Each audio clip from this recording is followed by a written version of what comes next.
Eles acham que eu estou dormindo. Acham que a minha mente se perdeu na névoa da velhice, que eu não entendo mais o significado das palavras, dos olhares trocados, dos sorrisos maliciosos.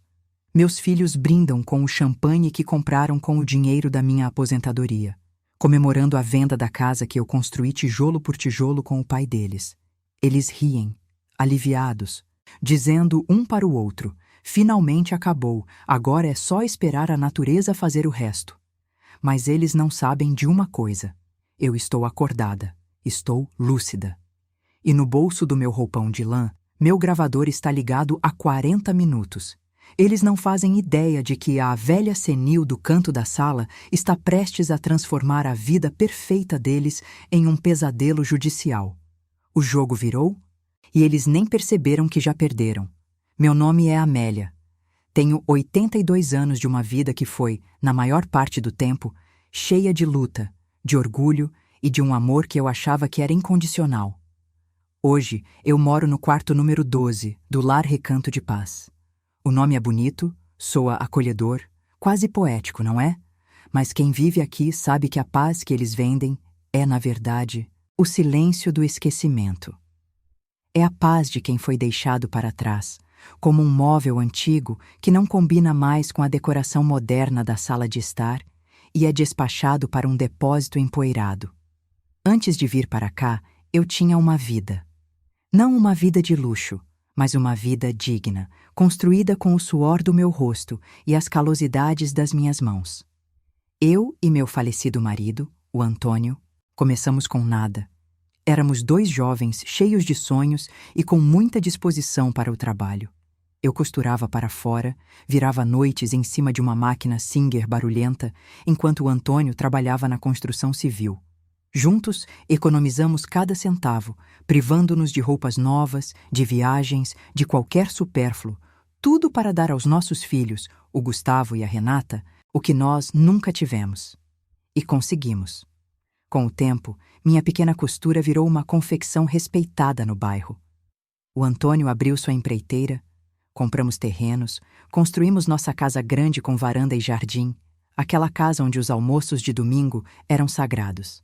Eu me lembro do cheiro do frango assado com batatas, do som das risadas das crianças correndo pelo quintal, do barulho dos talheres batendo nos pratos. Eu olhava para aquela mesa farta, para meus filhos formados, Gustavo advogado, Renata arquiteta, e sentia meu peito estufar de orgulho.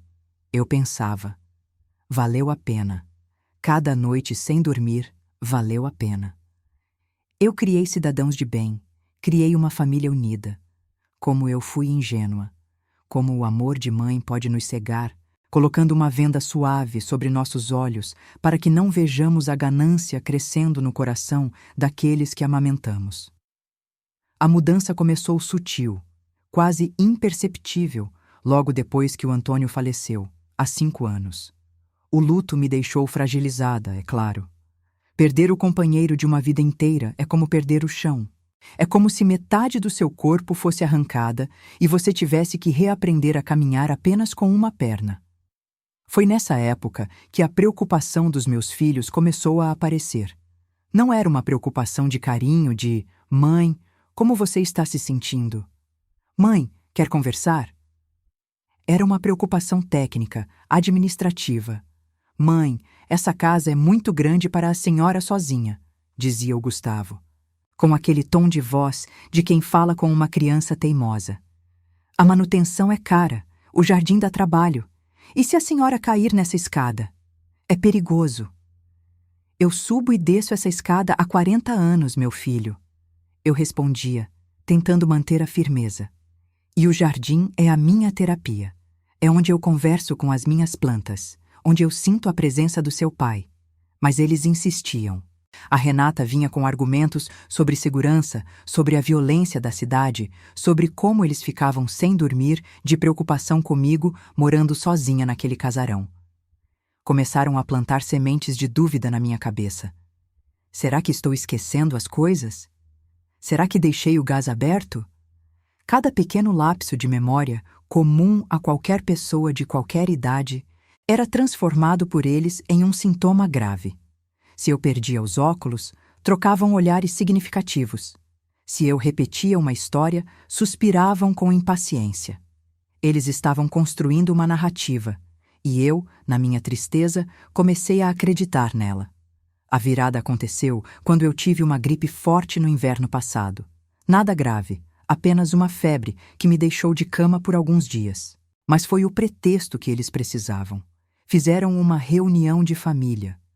Sentaram-me na poltrona da sala, aquela de veludo azul que o Antônio adorava, e disseram que tinham encontrado a solução perfeita. Mãe, nós encontramos um lugar maravilhoso, a Renata disse, segurando minha mão. As mãos dela estavam frias, sem aquele calor que eu lembrava de quando ela era menina. É como um hotel, mãe. Tem atividades, tem enfermeiras 24 horas, tem gente da sua idade para conversar. A senhora não vai mais ficar sozinha. E a minha casa? Perguntei, sentindo um nó na garganta. A casa fica aqui, ué? O Gustavo interveio rápido demais. A gente cuida de tudo. A senhora vai para lá passar um tempo, se recuperar, ficar forte. Depois a gente vê. É temporário, mãe. Só para a gente ficar tranquilo. Temporário. Essa palavra ecoou na minha cabeça como uma promessa de salvação. Eu não queria ser um fardo. Eu nunca quis atrapalhar a vida agitada e importante dos meus filhos doutores. Se ir para esse lugar faria eles felizes e me daria um pouco de companhia, por que não? Eu confiei. Confiei porque eram meus filhos. Confiei porque, na minha cabeça, era impossível que o Gustavo, que eu ensinei a andar de bicicleta, ou a Renata, que eu consolei quando teve o coração partido na adolescência, pudessem mentir para mim olhando nos meus olhos. O dia da mudança foi cinzento. Lembro-me de cada detalhe com uma clareza dolorosa. Eu queria levar minhas coisas, meus álbuns de fotografia, minha máquina de costura antiga, os quadros que pintei, minha coleção de discos. Mas a Renata, com uma eficiência assustadora, já tinha separado 2 malas pequenas. Lá não cabe tudo isso, mãe, e a senhora não vai precisar. Lá tem tudo. Leve só roupas confortáveis. O resto a gente guarda aqui para quando a senhora voltar. Quando eu saí pela porta da frente, olhei para trás. Olhei para as roseiras que eu tinha podado na semana anterior, para a varanda onde eu tomava meu café da tarde. Tive um pressentimento ruim, um frio na espinha que não tinha nada a ver com o vento lá fora. Era a minha alma gritando, tentando me avisar, mas eu a silenciei. Entrei no carro do Gustavo e vi a Renata trancando a porta da minha casa. A chave fez um barulho seco, definitivo. A chegada ao Recanto de Paz foi um choque de realidade. A recepção era bonita, com flores artificiais e sofás de couro, mas assim que passamos pelo portão interno, o cheiro mudou. Não cheirava a hotel. Cheirava a sopa rala, desinfetante barato e solidão. O quarto que me deram não era a suíte que prometeram. Era um quarto duplo, pequeno, com uma janela alta que dava para um muro de cimento. A outra cama estava vazia, com o colchão nu, esperando o próximo ocupante. É só por uns dias, até liberar o quarto individual, o Gustavo disse, sem me olhar nos olhos, enquanto colocava minha mala no chão. O lugar é ótimo, mãe. A senhora vai adorar. Eles ficaram 10 minutos. 10 minutos cronometrados. Disseram que tinham reuniões, que o trânsito estava horrível, que precisavam correr. Domingo a gente vem almoçar com a senhora, prometeu a Renata, dando-me um beijo na testa que pareceu mais um carimbo burocrático do que um gesto de afeto. Trazemos as crianças.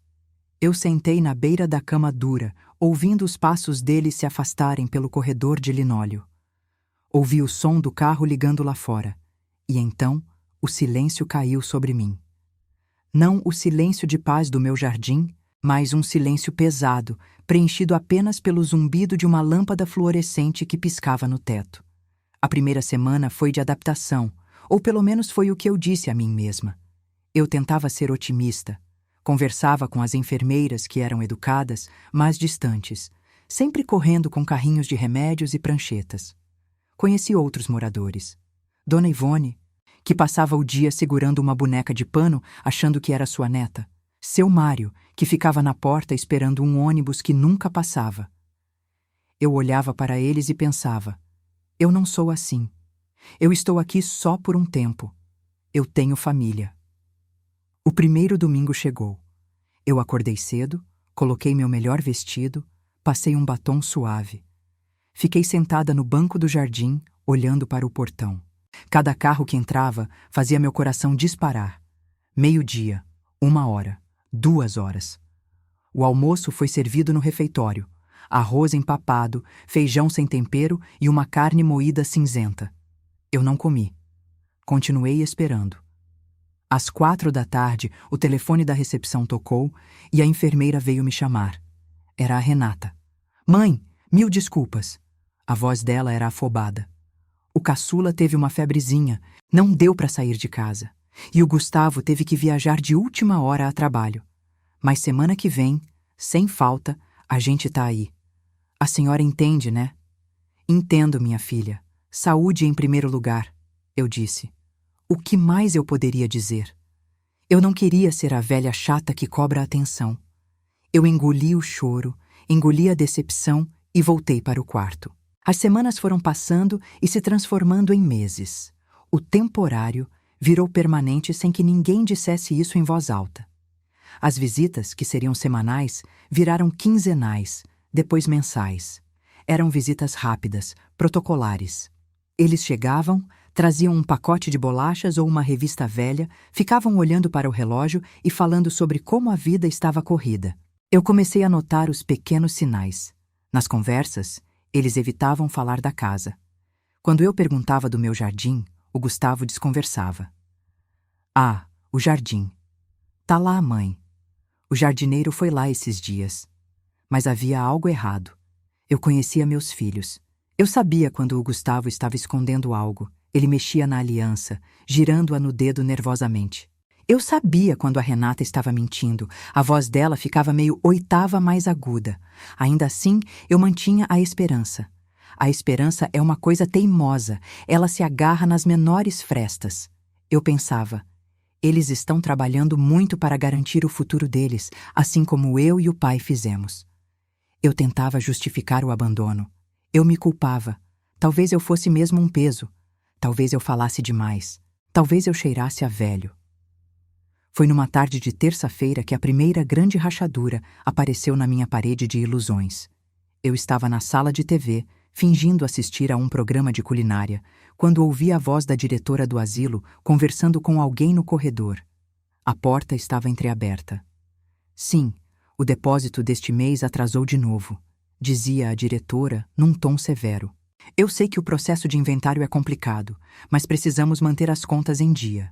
O filho dela, o Dr. Gustavo, disse que a venda do imóvel facilitaria tudo, mas até agora. Venda do imóvel? Que imóvel? O meu coração parou por um segundo. A única casa que tínhamos era a nossa, a casa da família, o patrimônio que o Antônio deixou para mim, com usufruto meu até o dia da minha morte. Eles não podiam vender, não sem a minha assinatura, não sem o meu consentimento. Levantei-me da poltrona, minhas pernas tremiam. Caminhei até o corredor, mas a diretora já tinha entrado no escritório e fechado a porta. Voltei para o quarto, sentindo uma náusea profunda. Tentei ligar para o Gustavo do telefone comunitário no corredor. Oi, mãe. Tô numa reunião. Não posso falar agora. Ele atendeu no segundo toque, sussurrando. Gustavo, que história é essa de venda de imóvel? Perguntei, direto ao ponto. Houve um silêncio do outro lado da linha, um silêncio pesado, culpado. Mãe, a senhora deve ter entendido errado ou ouvido conversa dos outros, ele disse, recuperando a compostura, mas com um tom de irritação. Ninguém vendeu nada, a gente só está organizando as finanças. A senhora sabe que manter aquela casa parada é prejuízo. Depois a gente conversa, preciso desligar. Ele desligou na minha cara. Tu, tu, tu. Aquele som era o som do desrespeito. Voltei para o meu quarto e olhei para o espelho. Vi uma mulher de cabelos brancos, com rugas profundas, mas com os olhos ainda vivos. Olhos que já viram muita coisa, que já choraram muito, mas que também já brilharam de alegria. Naquele momento, eu senti algo mudar dentro de mim. A tristeza, Aquela tristeza passiva e conformada que me acompanhava há meses começou a dar lugar a outra coisa. Era uma brasa pequena, ainda fraca, mas quente. Era a indignação. Eu não estava louca, eu não estava senil. Eu sabia o que tinha ouvido. E se eles achavam que podiam me tratar como uma criança incapaz, fazer manobras pelas minhas costas e dispor da minha vida como bem entendessem, eles estavam muito enganados. Naquela noite, eu não dormi. Fiquei olhando para o teto, repassando minha vida, repassando a criação que dei a eles. Onde foi que eu errei? Foi em dar demais? Foi em proteger demais. Mas a autocrítica logo deu lugar à suspeita. Se eles estavam mentindo sobre a casa, sobre o que mais estariam mentindo? No dia seguinte, comecei a prestar mais atenção. Não só no que eles diziam, mas no que não diziam. Comecei a observar os papéis que às vezes eles traziam para eu assinar, dizendo que eram autorizações do plano de saúde ou atualizações do cadastro do asilo. Antes, eu assinava sem ler, confiando cegamente. Agora, eu dizia que estava sem óculos e pedia para deixarem ali que eu assinaria depois. A reação deles era sempre de nervosismo. "Ah, mãe, assina logo, eu tenho pressa, é só burocracia", a Renata dizia, batendo o pé. "Deixa aqui, minha filha. Depois eu peço para a enfermeira ler para mim. Minhas vistas estão cansadas." Eu respondia, fazendo-me de mais frágil do que era. Eles levavam os papéis embora, frustrados. A solidão no asilo é cruel, mas ela também te dá tempo. Tempo para pensar, tempo para observar. E eu comecei a perceber que eu não era a única. Havia histórias sussurradas nos corredores. Histórias de filhos que pegavam o cartão do banco dos pais e nunca mais devolviam, de casas vendidas, de procurações assinadas sob efeito de remédios fortes. Será que eu era mais uma estatística? Mais uma vozinha enganada pelo próprio sangue? Ainda havia uma parte de mim que resistia. Uma parte de mãe que gritava: "Não, meus filhos não. Eles me amam. Eles só estão confusos, pressionados pelo mundo moderno." Mas a realidade, fria e dura como o chão daquele quarto, estava prestes a se impor de uma maneira que eu jamais poderia imaginar. E o pior de tudo não era o dinheiro. O pior era a traição do afeto. Era perceber que, para eles, eu já tinha morrido. Só esqueceram de me enterrar. O Natal estava chegando. O primeiro Natal longe da minha casa. Eu esperava, rezava, para que pelo menos nessa data eles me levassem para cear com eles. Eu queria ver a árvore montada. Queria ver meus netos abrindo os presentes. Eu tinha tricotado cachecóis para todos eles, escondida no quarto, com lã que pedi para uma enfermeira bondosa comprar. Mas o que aconteceu naquele dezembro? Aquilo foi o que realmente quebrou o resto do meu coração, mas também foi o que forjou a minha armadura. Aquilo foi o início do fim para eles. O dezembro no asilo tem um cheiro específico. É uma mistura de pinheiro artificial empoeirado com a tristeza de quem espera. Eu passei os dias anteriores ao Natal sentada na poltrona da recepção, com a sacola dos cachecóis no colo. Eram vermelhos, de uma lã macia que me custou 3 meses de economia da pequena mesada que eu ainda controlava. Eu imaginava o pescoço da minha neta, Sofia, enrolado naquela lã, imaginava o abraço que eu ganharia. Mas o telefone tocou na véspera. Não foi o Gustavo, nem a Renata. Foi uma mensagem de texto no celular da enfermeira-chefe. "Dona Amélia, seus filhos mandaram avisar que surgiu um imprevisto. A viagem para a casa de praia foi antecipada e não vai ter como a senhora ir. Disseram que lá tem muita escada, muita areia, não é ambiente para idoso. Prometeram vir em janeiro." A enfermeira me olhou com aqueles olhos de piedade que cortam mais que faca. "A senhora quer que eu guarde os presentes?" ela perguntou. Eu balancei a cabeça. Voltei para o quarto, abri a gaveta da cômoda e guardei os cachecóis lá no fundo, embaixo das camisolas velhas. Naquela noite, a ceia do asilo foi servida às 6 da tarde. Tinha peru, tinha farofa, tinha até rabanada. Mas tinha gosto de serragem. Eu olhei para o lado e vi o seu Mário chorando baixinho sobre o prato. Ninguém disse nada. O que havia para dizer? O abandono, quando é coletivo, pesa toneladas. O ano novo passou como um borrão de fogos de artifício estourando longe, vistos pela fresta da janela. E então veio janeiro, fevereiro. E nada. A promessa de visita em janeiro virou fumaça. Meu aniversário de 82 anos caiu numa quarta-feira chuvosa. Esperei o dia todo. Às 7 da noite, o telefone tocou. Era a Renata. Mãe, parabéns, muita saúde, viu? A voz dela estava abafada, com música alta ao fundo. Estamos aqui num jantarzinho, mas lembrei da senhora. Depois a gente leva um bolo aí. Beijo! Durou 30 segundos. Lembrei da senhora. Como se eu fosse uma obrigação a ser cumprida num checklist diário. Pagar conta de luz? Ok. Dar parabéns para a mãe? Ok. Foi nessa época que a solidão deixou de ser uma visita e virou minha companheira de quarto. Eu conversava com as paredes. Conversava com o retrato do Antônio na mesa de cabeceira. Viu, Antônio? Viu o que fizemos? Criamos estranhos. A sensação de inutilidade começou a me consumir. Para que eu servia? Eu não produzia mais, não cozinhava para ninguém, não cuidava de ninguém. Eu era apenas uma despesa. Um boleto mensal que chegava para eles, provavelmente com o título Asilo da Mãe. Eu conto isso não para que tenham pena, mas porque sei que muitos de vocês que me ouvem agora já sentiram essa mesma dor, esse mesmo vazio no peito quando quem a gente ama nos deixa de lado. Se essa história toca seu coração, se você acha que ninguém deveria passar por isso, deixe seu joinha aqui no vídeo, se inscreva para que nossa voz aumente. Compartilhe e ative o sininho para ser notificada sempre que postarmos um vídeo novo. Nós precisamos nos unir, mostrar que não somos invisíveis, voltando àqueles dias cinzentos. A rotina do abandono é perigosa porque ela nos anestesia. A gente começa a achar que merece aquilo. Mas, como eu disse, eu estava acordada. E meus ouvidos, treinados por anos, ouvindo o choro de criança no quarto ao lado, não tinham envelhecido tanto assim.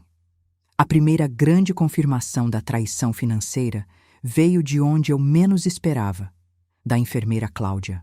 Cláudia era uma moça simples, trabalhadora, que sempre me trazia um chá extra à noite. Um dia, ela entrou no quarto com o rosto fechado, trocando a roupa de cama com movimentos bruscos. "O que houve, minha filha?" perguntei. Ela hesitou, olhou para a porta para ver se não tinha ninguém e veio até mim. "Dona Amélia, eu não devia falar isso. Posso perder meu emprego. Mas eu gosto muito da senhora." "Pode falar, Cláudia. Sou um túmulo." Ouvi a diretora gritando no telefone com o seu filho hoje cedo.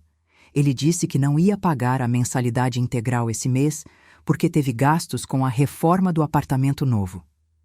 Dona Amélia. Ele disse que o dinheiro da venda da casa da senhora estava aplicado e não podia mexer agora. O chão se abriu. Venda da casa. Mas eu não tinha assinado nada. Como eles venderam a casa sem a minha assinatura? Você tem certeza, Cláudia? Minha voz saiu um fio. Tenho. Ele falou alto. Estava no viva voz. Falou que a senhora não tem mais discernimento, que ele tem uma procuração. Procuração. A palavra acendeu uma luz na minha memória. Meses atrás, quando eu ainda estava em casa, logo depois da morte do Antônio, o Gustavo me levou ao cartório. Disse que era para resolver coisas da pensão do INSS, algo sobre prova de vida e facilitar o recebimento. Eu estava de luto, dopada de calmantes. Assinei uma pilha de papéis sem ler. "Confia em mim, mãe. É pro seu bem." Eu tinha dado a ele plenos poderes. Eu tinha entregado minha vida, meu patrimônio, meu suor de 50 anos, numa bandeja de prata para o filho que eu amamentava. A raiva que senti naquele momento foi tão grande que achei que fosse infartar. Meu coração batia descompassado, minhas mãos suavam. Mas, curiosamente, junto com a raiva, veio a clareza. Se eles tinham uma procuração, eles podiam fazer tudo. Vender a casa, movimentar as contas, fazer empréstimos no meu nome. Eu precisava de provas. A palavra da Cláudia era valiosa, mas não era prova jurídica. Eu precisava ouvi-los. Precisava que eles confessassem. A oportunidade veio 2 semanas depois. Eles apareceram para uma visita surpresa. Era uma terça-feira à tarde, horário incomum. Entraram no quarto com sorrisos largos demais, cheios de sacolas de compras de grife. Renata usava um colar de ouro que eu nunca tinha visto. Gustavo exibia um relógio que custava o preço de um carro popular. Eu estava deitada, lendo um livro. Fechei os olhos imediatamente quando ouvi as vozes no corredor. Decidi fingir. Fingir que estava dormindo. Ou melhor, fingir que estava fora do ar. Ela está dormindo? Perguntou a Renata, num sussurro alto. Parece que sim, ou tá dopada. Melhor assim. A gente não precisa ficar ouvindo as reclamações, respondeu o Gustavo. Senti o cheiro do perfume caro dele invadindo o quarto. Eles se sentaram nas poltronas, ao pé da minha cama. Ouvi o barulho de papel sendo desembrulhado. Você viu o que eu comprei com a parte da entrada da casa? Renata disse, a voz cheia de excitação. Aquela bolsa que eu queria há anos e ainda sobrou para trocar o sofá. Cuidado, Renata, não gasta tudo agora. Gustavo advertiu, mas sem firmeza. O comprador só vai depositar o resto quando sair a escritura definitiva. E aquele tabelião amigo meu disse que pode demorar um pouco porque o nome da velha ainda está na matrícula.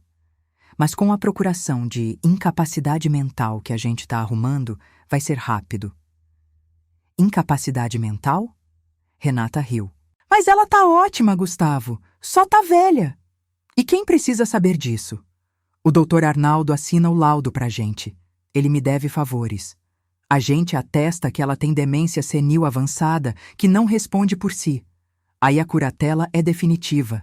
Ninguém vai questionar. Ela tá aqui trancada mesmo. Ai, Gustavo, sei lá. Não é perigoso. Perigoso é perder a oportunidade de vender aquele terreno baldio que é a casa dela por 1,5 milhão. A gente divide, investe e paga esse asilo mixuruca aqui até ela. Bem, até ela ir morar com o papai no céu. Eu precisei de toda a minha força de vontade para não abrir os olhos e gritar. Para não pular daquela cama e esbofetear a cara dos dois. Eles estavam planejando me interditar, me declarar louca, tirar meus direitos civis, me enterrar viva num sistema burocrático onde minha voz não valeria nada. Demência senil avançada. Era esse o rótulo que eles iam colar na testa da mãe deles. Eles continuaram conversando por mais alguns minutos, falando sobre viagens para a Europa, sobre trocar de carro, sobre como era bom finalmente ter liquidez. O dinheiro do trabalho do meu Antônio, o dinheiro das minhas noites sem dormir costurando, estava virando bolsas, carros e viagens para eles. Quando eles se levantaram para ir embora, o Gustavo chegou perto de mim. Senti a mão dele no meu ombro. Uma mão pesada. Tchau, mãe. Descansa bastante. Ele disse com um tom de escárnio. Assim que a porta bateu, eu abri os olhos. As lágrimas desciam quentes pelo meu rosto, molhando o travesseiro. Mas não eram lágrimas de tristeza. Eram lágrimas de ódio. Um ódio puro, cristalino, que limpou toda a névoa da minha mente. Eu olhei para aquele quarto pequeno. Olhei para as minhas mãos enrugadas. Elas tremiam, mas de adrenalina. Eu não era louca. Eu não estava demente. E eu não ia deixar que eles fizessem isso. Levantei-me e fui até o banheiro. Lavei o rosto com água fria. Encarei meu reflexo no espelho manchado. Amélia, eu disse para mim mesma. Você sobreviveu à pobreza. Sobreviveu a partos difíceis. Sobreviveu à perda do amor da sua vida. Você não vai ser derrotada por 2 moleques mimados que você mesma criou. Mas o que eu podia fazer? Eu estava presa ali, sem dinheiro, sem telefone próprio. Eles tinham levado meu celular antigo dizendo que eu não sabia usar, cercada por muros. A sensação de impotência voltou a me golpear. Quem acreditaria em mim? Um laudo médico assinado por um doutor amigo deles contra a palavra de uma idosa de 82 anos num asilo. A corda estava no meu pescoço. Voltei para a cama e tateei o bolso do meu roupão, onde eu guardava meu terço. E meus dedos encontraram outra coisa. O pequeno gravador digital que meu neto mais velho, o Lucas, filho do Gustavo, tinha me dado escondido no Natal retrasado, antes de tudo isso começar. Ele queria que eu gravasse minhas histórias para ele ouvir. Vó, conta como era antigamente, ele dizia. Eu tinha trazido o gravador comigo, escondido na mala, achando que poderia usar para deixar mensagens para o Lucas. Ele era velho, usava pilhas, mas funcionava. Será que ele estava ligado? Tirei o aparelho do bolso. A luzinha vermelha estava apagada. Meu coração afundou. Eu não tinha gravado a conversa. A prova tinha escorrido pelos meus dedos. A oportunidade perfeita, desperdiçada. Caí no choro novamente. Um choro convulsivo, de quem vê a saída se fechar. Eu estava sozinha, completamente sozinha contra 2 predadores. A noite caiu e eu fiquei ali, no escuro, sentindo o peso da derrota. A enfermeira Cláudia veio me ver. Trouxe meu remédio. Dona Amélia, a senhora está bem? Seus batimentos estão altos. Estou só cansada, minha filha. Cansada de viver. Ela segurou minha mão. Não fala isso. A senhora é forte. De que adianta ser forte, Cláudia? A força não vence a caneta de um médico corrupto. Ela não entendeu, claro. Me deu o remédio e saiu. O remédio me fez dormir, um sono pesado e sem sonhos. Acordei na manhã seguinte com uma ressaca moral terrível. O sol entrava pela janela, indiferente à minha desgraça. Fiquei na cama, olhando para o teto. É o fim, pensei. Vou deixar eles fazerem. Não tenho mais energia para lutar. A luz do sol que entrava pela janela naquela manhã não trazia calor, apenas iluminava a poeira que dançava no ar, assim como minhas esperanças mortas. Eu estava pronta para desistir. O plano de me interditarem parecia perfeito, uma armadilha de aço sem saída. Mas então algo aconteceu.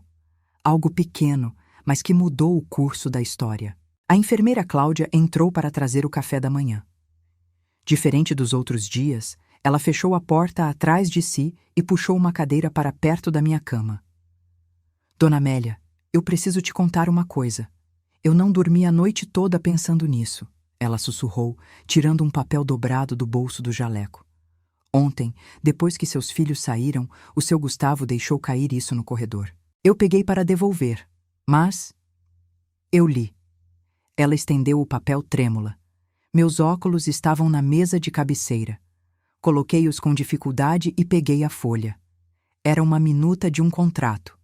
Um contrato de compra e venda de um terreno. O meu terreno. O terreno onde ficava a nossa casa. Mas o que me fez prender a respiração não foi o valor exorbitante, nem os nomes dos compradores. Foi uma cláusula lá no final, nas disposições gerais. O vendedor se compromete a entregar o imóvel livre e desimpedido de quaisquer ônus, incluindo a desocupação total e demolição da estrutura existente, até o dia 15 do próximo mês. Demolição. Eles iam derrubar a casa que o Antônio construiu com as próprias mãos. Iam derrubar as paredes onde marquei a altura dos meus filhos com lápis. Iam arrancar as roseiras. Foi naquele momento que o "chega" explodiu dentro de mim. Não foi um grito externo, foi uma implosão. A tristeza que me paralisava evaporou instantaneamente, queimada pelo fogo de uma indignação justa. Eles podiam roubar meu dinheiro, podiam me trancar num asilo, mas destruir a memória do meu Antônio. Destruir o templo da nossa família para comprar bolsas de marca e carros de luxo? Nunca. Cláudia, eu disse, e minha voz saiu firme, sem o tremor de choro da noite anterior. Você tem um telefone que eu possa usar? Um que não seja monitorado pela diretora? Tenho o meu celular, Dona Amélia. Mas a senhora vai ligar para quem? Se ligar para eles, vão negar tudo. Não vou ligar para eles. Vou ligar para o único homem que o Gustavo tem medo. Eu sabia de algo que meus filhos, na arrogância da juventude e da ganância, tinham esquecido. O Antônio era um homem precavido. Anos atrás, quando fundou a empreiteira, ele fez um pacto de lealdade com um advogado jovem e brilhante que ele ajudou a pagar a faculdade, Dr. Samuel. Hoje, Samuel era um dos juristas mais respeitados do Estado, um homem temido nos tribunais. E ele era padrinho de batismo do Gustavo. O Gustavo achava que o padrinho estava aposentado, fora do jogo. Mas eu sabia que leões velhos ainda mordem. Digitei o número que eu sabia de cor, guardado na memória que eles diziam estar falhando. Chamou 3 vezes. Escritório Dr. Samuel, bom dia. Eu quero falar com o Samuel. Diga que é a Amélia. Amélia do Antônio. Houve uma pausa. A secretária deve ter sentido a autoridade na minha voz. Segundos depois, uma voz grave e familiar atendeu. Amélia? Meu Deus, quanto tempo! Aconteceu alguma coisa? Samuel, eles vão me interditar. Vão dizer que estou louca para vender a casa e demolir tudo. O Gustavo e a Renata, eles me trancaram num asilo. O silêncio do outro lado da linha foi gélido. O Gustavo, o meu afilhado... Amélia, me conte tudo. Agora. Contei. Contei cada detalhe, cada humilhação, a procuração assinada sob efeito de remédios, a conversa ouvida, o plano do laudo falso. Minha voz não falhou uma única vez. Eu relatei os fatos com a precisão de um general descrevendo o campo de batalha. Escute bem, Amélia, Samuel disse, a voz tremendo de uma raiva controlada. Eu vou aí, hoje, e vou levar um tabelião da minha confiança e um psiquiatra forense. Nós vamos fazer um documento de revogação de procuração e um laudo de sanidade mental inquestionável. Mas precisamos ser rápidos. Se eles entrarem com o pedido de interdição antes, a briga será mais longa. Venha no horário de visita da tarde. Diga na recepção que é um amigo da igreja. Eles não barram religiosos. Desliguei o telefone e senti uma onda de energia percorrer meu corpo. Eu não era mais a velhinha abandonada do quarto 12. Eu era a matriarca de uma dinastia, prestes a retomar meu trono. Mas eu precisava de mais. Eu precisava que eles se incriminassem. A minuta do contrato era uma prova, mas o depoimento da Cláudia não bastava contra a palavra de filhos amorosos. Eu precisava daquela gravação. Olhei para o gravador na mesa. Pilhas velhas. Claro, chamei a Cláudia novamente. Cláudia, você pode comprar pilhas novas para mim? E você consegue descobrir quando eles vêm de novo? Eles ligaram hoje cedo, dona Amélia. Disseram que vem amanhã trazer o Dr. Arnaldo, o médico amigo deles, para fazer o tal exame. Amanhã. O tempo era curto, mas era o tempo exato. Dr. Samuel chegou à tarde, como prometido. Ele estava mais velho, com cabelos brancos, mas a postura era imponente. Entrou no quarto acompanhado de 2 homens sérios. A Cláudia ficou na porta, vigiando o corredor. Aquele foi o teste da minha vida. O psiquiatra forense me fez perguntas por 2 horas. Perguntas sobre datas, cálculos matemáticos, lógica, memória recente e antiga. Eu respondi a tudo. Recitei CPFs, datas de aniversário, contei histórias com detalhes cronológicos perfeitos. A senhora tem a mente mais afiada que a minha, dona Amélia, o médico disse, guardando a caneta. Vou emitir um laudo atestando plena capacidade civil e cognitiva. Qualquer juiz que ler isso vai rir de qualquer tentativa de interdição. Em seguida, o tabelião lavrou a revogação da procuração que eu tinha dado ao Gustavo. Assinei com a mão firme, sentindo o poder voltar para meus dedos a cada traço da minha assinatura. Pronto, disse Samuel, guardando os documentos na pasta de couro. Agora, legalmente, eles não podem mais mexer em 1 centavo seu. Mas, Amélia, o dinheiro que eles já gastaram. Eu não me importo com o dinheiro que foi, Samuel. Eu me importo com a lição que vai ficar. Eu o encarei. Eles vêm amanhã com o médico falso. Eu quero que você esteja aqui. Mas não apareça logo. Quero que eles achem que venceram. Samuel sorriu. Um sorriso triste, mas cúmplice. Você sempre foi a cabeça daquele casal, Amélia. O Antônio tinha a força, mas você tinha a estratégia. Estarei aqui. Eles saíram. Escondi as cópias dos documentos embaixo do colchão. Coloquei as pilhas novas no gravador. Testei. A luz vermelha acendeu, brilhante e viva. Gravando. A noite antes da batalha é sempre a mais longa. Eu não dormi, mas não por medo. Eu planejava. Eu ensaiava cada gesto, cada olhar. Eu precisava ser uma atriz digna de Oscar. Precisava parecer a idosa confusa e vulnerável que eles queriam que eu fosse. para que eles baixassem a guarda e falassem tudo o que eu precisava registrar. Amanheceu. O dia estava nublado, pesado, perfeito para o funeral das ambições dos meus filhos. Às 10 da manhã, ouvi as vozes deles na recepção, o tom arrogante do Gustavo, a risada estridente da Renata, e uma terceira voz, masculina, desconhecida, o tal Dr. Arnaldo. Liguei o gravador e o coloquei dentro da fronha do travesseiro com o microfone virado para fora. Deitei-me, desgrenhei um pouco o cabelo, deixei o olhar vago. A porta se abriu. Oi, mãe! Renata entrou trazendo flores murchas. Trouxemos um amigo para ver a senhora. Um médico muito bom, só para ver se está tudo bem com essa cabecinha. Gustavo entrou logo atrás, com o Dr. Arnaldo. O médico era um homem suado, com olhar fugidio.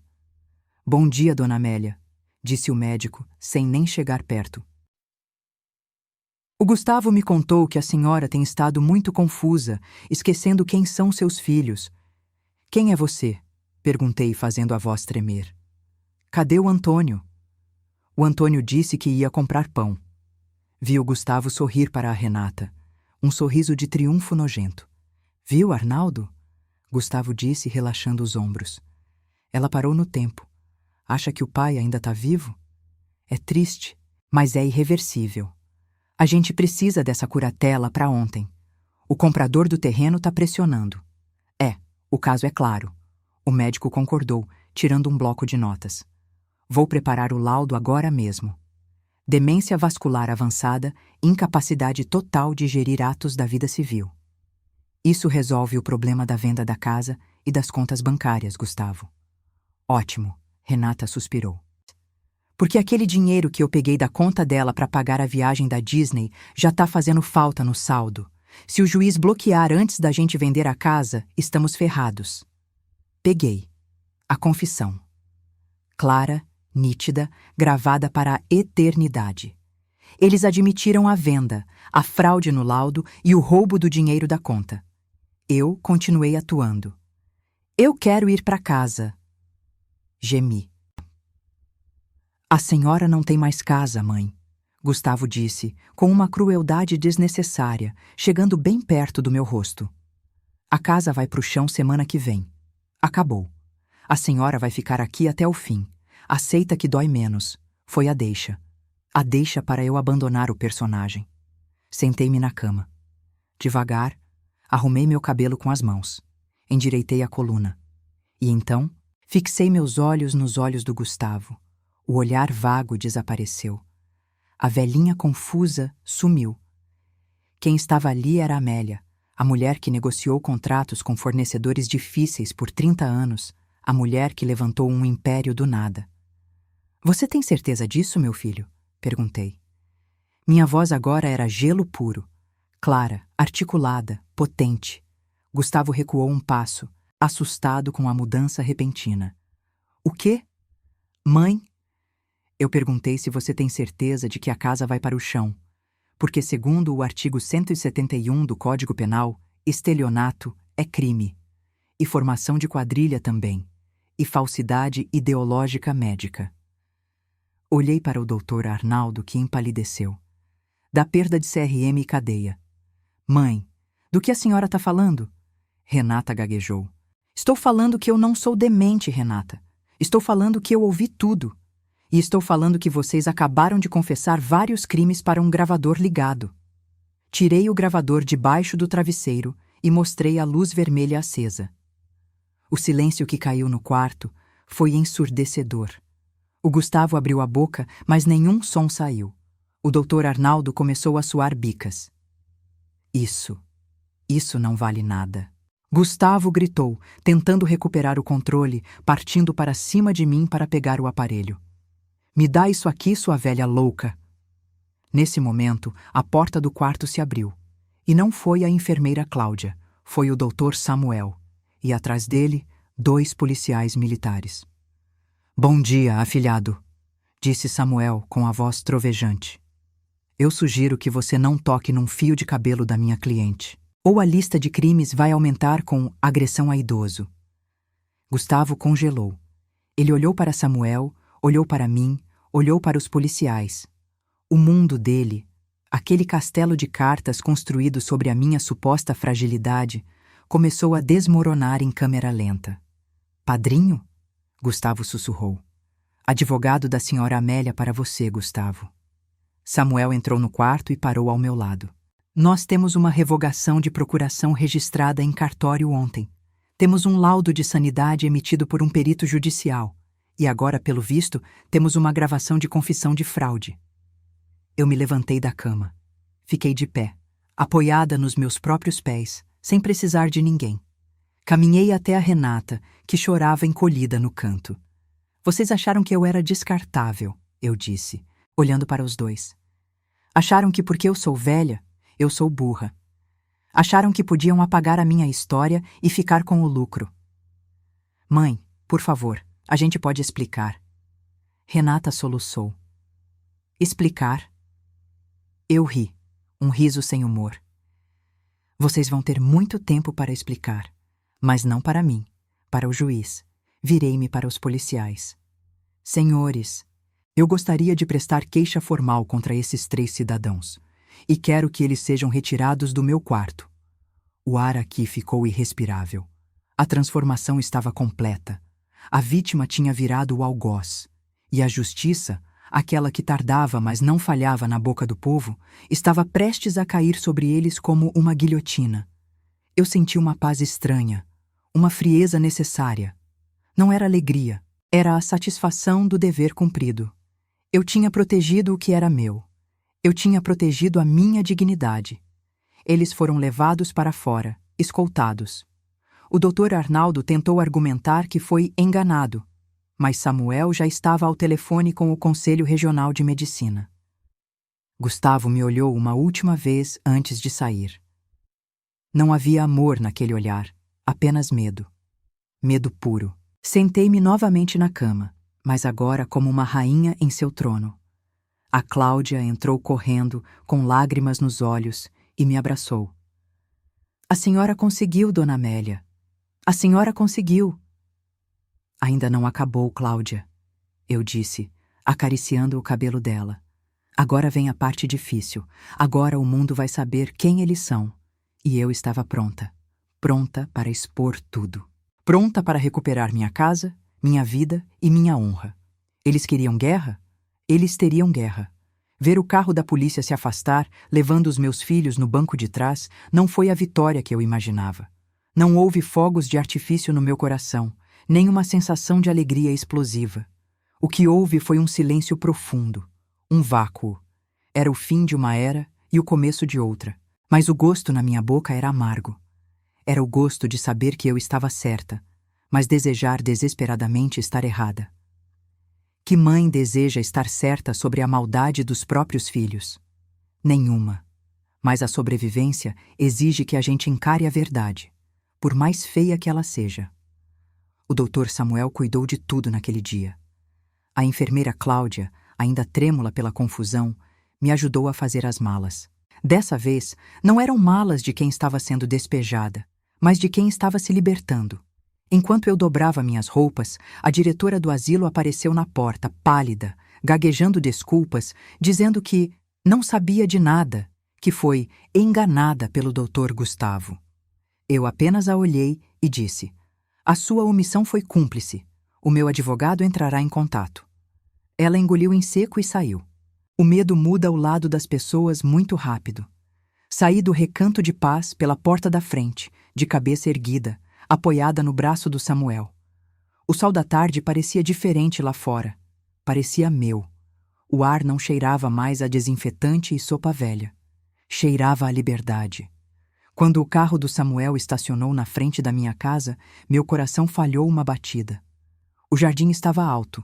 O mato crescia entre as pedras portuguesas da calçada. A placa de vende-se estava lá, pregada no portão, grande, vermelha, ofensiva. Samuel desceu do carro, arrancou a placa com as próprias mãos e a jogou na caçamba de lixo da esquina. O barulho do metal batendo no metal foi a primeira nota da minha nova sinfonia. Entrar em casa foi doloroso. O cheiro de fechado me recebeu como um abraço frio. Caminhei pelos cômodos e vi as marcas da ganância. A TV da sala tinha sumido. O faqueiro de prata que ganhei no meu casamento, desaparecido. Meus quadros, aqueles que a Renata dizia serem velharia, não estavam mais nas paredes. Eles tinham começado a saquear o recheio antes mesmo de vender a casca. Sentei no sofá, que ainda estava lá, e chorei. Chorei não pelos objetos, mas pelo que eles representavam, o desrespeito total pela minha história. Mas o choro durou pouco. Eu tinha uma guerra para vencer. Os meses seguintes foram uma maratona de tribunais, cartórios e reuniões. A notícia se espalhou pelo bairro e pela cidade como pólvora. A viúva que prendeu os filhos, diziam. Alguns me olhavam com pena, outros com admiração, e alguns, eu sei, me julgavam. Nossa, que mãe dura, colocar os filhos na cadeia. Para esses, eu oferecia meu silêncio. Ninguém sabe o peso da cruz que o outro carrega até que ela esfolhe os seus próprios ombros. Gustavo e Renata responderam ao processo em liberdade provisória, graças aos advogados caros que contrataram. Ironicamente, não podiam mais usar meu dinheiro para pagá-los. A estratégia deles foi nojenta. Tentaram sustentar a tese de que eu estava confusa, que a gravação era ilegal, que eles só queriam proteger meu patrimônio. Mas o Dr. Samuel foi implacável. A prova de fogo foi a audiência de conciliação. Eu não queria ir, mas Samuel disse que era necessário. Eu precisava olhar nos olhos deles uma última vez. Entrar naquela sala fria do fórum e vê-los sentados do outro lado da mesa foi uma das coisas mais difíceis que já fiz. Eles pareciam mais magros, abatidos. A arrogância tinha sumido, substituída por um desespero patético. Quando me viram, a Renata começou a chorar. Um choro alto, teatral. Mãe! Mãe! Perdoa a gente! Ela soluçou, tentando se levantar, mas foi contida pelo advogado. A gente errou, mas foi por amor. A gente estava desesperado, com dívidas. Mãe, não deixa a gente ser preso. Gustavo, sempre mais contido, estava de cabeça baixa. Ele não conseguia me olhar. A vergonha, ou talvez o medo de perder a licença de advogado, o esmagava. O juiz, um homem sério de cabelos grisalhos, pediu silêncio. Dona Amélia, ele se dirigiu a mim com uma suavidade que contrastava com o ambiente. A senhora tem interesse em algum acordo? Seus filhos propõem a devolução parcelada dos valores desviados e pedem a retirada das queixas criminais em troca de prestação de serviços comunitários. Eu olhei para os dois. Lembrei-me do Natal sozinha. Lembrei-me da frase, esperar a natureza fazer o resto. Lembrei-me da casa que eles queriam demolir. Excelência, comecei, minha voz ecoando na sala. Dinheiro a gente recupera ou aprende a viver sem. Mas a confiança, a dignidade, isso não tem parcelamento. Eles não roubaram só minha poupança. Eles roubaram meu tempo, minha paz e a minha fé na família. Respirei fundo e continuei, olhando diretamente para o Gustavo. Você disse, meu filho, naquela gravação, que eu já estava morta, que era só esperar. Pois bem, para vocês, eu estou morta, e mortos não fazem acordos. Eu quero a justiça completa.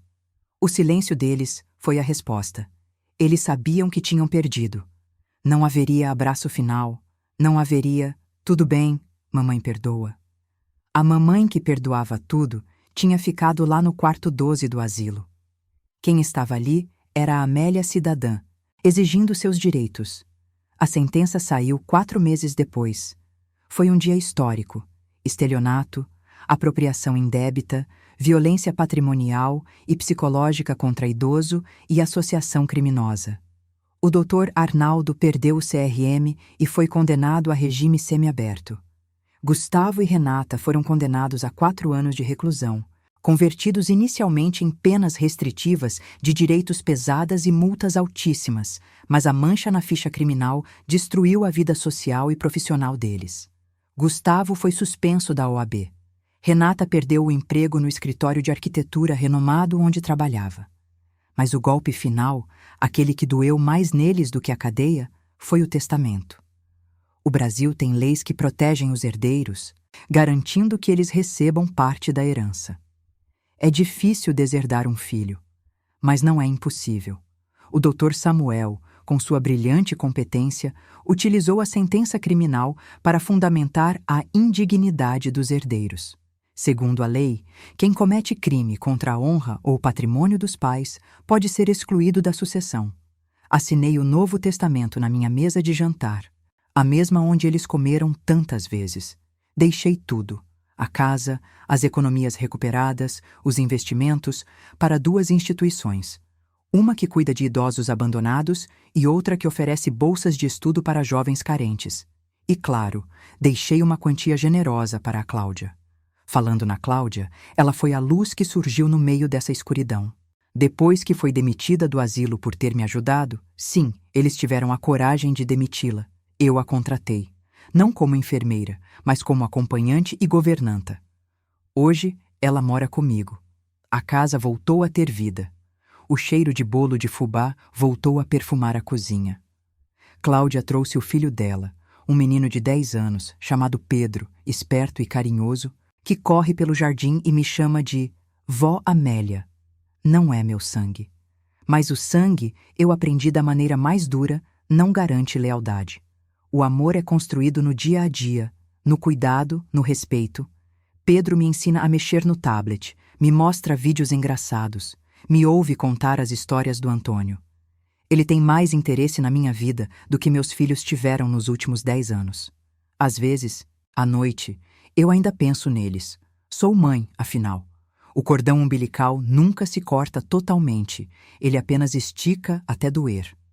Penso em como eles estão, vivendo com as consequências de suas escolhas. Sei que estão com dificuldades financeiras, sei que a sociedade os rejeitou. Dói saber que falharam como seres humanos. Mas essa dor não é mais culpa. Eu me perdoei. Eu entendi que a ganância deles não foi erro da minha criação, foi falha do caráter deles. Minha casa não foi demolida. Pelo contrário, ela foi reformada. Pintei a fachada de um amarelo solar, plantei novas roseiras. Cada flor que desabrocha é um lembrete de que eu estou viva, de que eu venci. A semana passada, recebi uma carta da Renata. Não abri. Queimei-a na pia da cozinha. O fogo consumiu o papel em segundos, transformando as palavras, fossem elas de arrependimento ou de novos pedidos de dinheiro, em cinzas. Eu não tenho mais espaço para o passado que me feriu. Meu espaço agora é ocupado pela gratidão de acordar todos os dias na minha cama, olhar para o meu jardim e saber que sou dona do meu destino. Eu olho para o espelho hoje e não vejo uma vítima. Vejo uma sobrevivente. Vejo uma mulher que foi ao inferno, encarou o diabo nos olhos e voltou para contar a história. Meus filhos queriam minha herança, mas acabaram me dando algo muito mais valioso: a descoberta da minha própria força. Eles acharam que podiam me apagar, mas tudo o que fizeram foi acender uma fogueira que iluminou a verdade. E você, que está me ouvindo agora. Talvez você esteja passando por algo parecido. Talvez sinta que está perdendo o controle, que está sendo deixada de lado. Não aceite, não se cale. A velhice não nos tira a dignidade, nem os direitos. Seus bens são seus. Sua vida é sua. Não tenha medo de dizer não. Não tenha medo de buscar ajuda. Não tenha medo de ser chamada de difícil ou teimosa. A sua história merece respeito até o último ponto final. Hoje, sentada na minha varanda, tomando meu café com a Cláudia e vendo o Pedrinho brincar com o cachorro que adotamos, eu sinto paz. A verdadeira paz. Não a paz falsa do nome do asilo, mas a paz de quem lutou o bom combate e guardou a fé em si mesma. A justiça foi feita. E a vida, a vida, ela continua, bela e surpreendente, para quem tem coragem de vivê-la. Comente aqui embaixo. O que você faria no meu lugar? Teria perdoado ou faria o mesmo que eu? Eu leio todos os comentários e quero muito saber a sua opinião. Obrigada por estar aqui. Até a próxima história. Que Deus abençoe vocês e proteja nossas famílias de todo o mal.